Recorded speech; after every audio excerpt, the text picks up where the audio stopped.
Apo, tik na. Dito pisa taropang pasong buhay eh. Dito kinapisang kinapisang kulot, kinapisang otan. Alay mo pisi mamimingwit daw pis ng ista sa ilog. Ang pusa pis siya. Magang-magi, alas 7 na umaga. Walang pampain. Ginawa ka mo ni pisang kulot eh. Nagdungkal ka mo ng lupa sa linangan. At mangungo ng bulate. May minumunti mo pisan. Naknambugi na yan. Umaga nung nakita ulo ng bulati eh. Apo, yun, hindi na nakapamingwit ka mo. Alam mo bakit? Be, hapon na ka mo nung nakuha yung buntot ng bulati eh. Bahaba ng bulate. Tek na. Pisan. Wala sinabi pisan sa taropang sabang dito sa San Jose. Si Pisan Tonyo mismo. Apo, mamimingwit din pisda ng ista eh. Mamimingwit din. Kaso ang ginawa naman ng tropa, nalambat. At tinakalib ng dami nga estado sa ilog. Bigyan na pisi, initya ka mo yung lambat. Nampo sa apis, nung hilahilahin ka mo yung lambat eh. Iisang talapia ka mo, laman ng lambat. Ang problema mo pisa, yung talapia. Naknambugi na pisa no. Yung kaliskes. Sa laki ng batya eh. Dalaki ng kaliskes. Wow! Mga pisang. Madalilit naman yan mga kwento nyo eh. Nagtiting.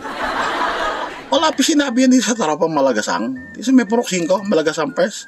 Si Pisan Jeboy ko mismo. Si Pisan Jeboy. Dalupit pis. Nanguwapis ng kabote doon sa kaluran eh. Doon sa bukid ng Lolo Juan. Naknambugi na Pisan. Nanguwa ng kabote. Di na mimitas eh. Bigla ka mo sumamapis ang panahon. Biglang umulan. Nang pusapis ang ginawa ni Pisan Jeboy eh. Doon sumilong sa may kabote eh. Dalang ng kabote. May hindi nga raw siya nabasa eh. Tek na. Ito Pisan malupit pa isa. Bendi nanguha ka mo ng ng mani. Nagdungkal ng lupa rin eh. Mag-aani ng mani. Nang pusapisan. Iisang mani nadungkal ni Pisan Jeboy eh. Problema mo ito pis. Mambuksan ka mo yung mani. Sa laki ng mani. Bah, 2 baboy yung laman eh. Dalaki ng mani. Tek na. Diyan lupit eh. Nambogi ko yung 3. Pisan, siya, Pisan? Uod. Wala yan, panis. Siya, Pisan? Kabote, tsaka mani. Wala yan, punit.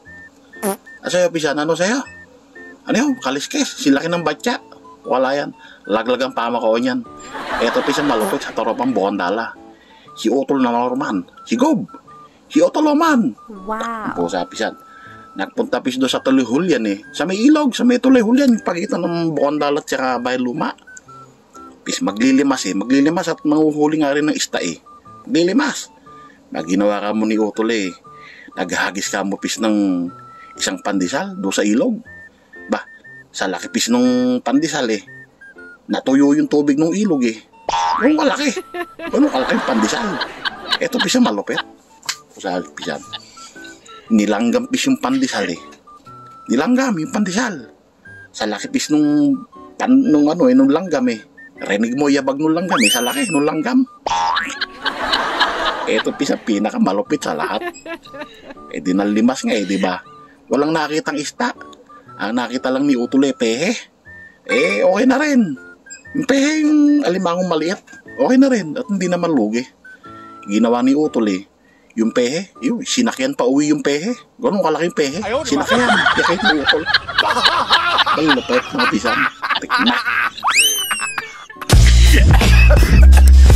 Subscribe to my channel.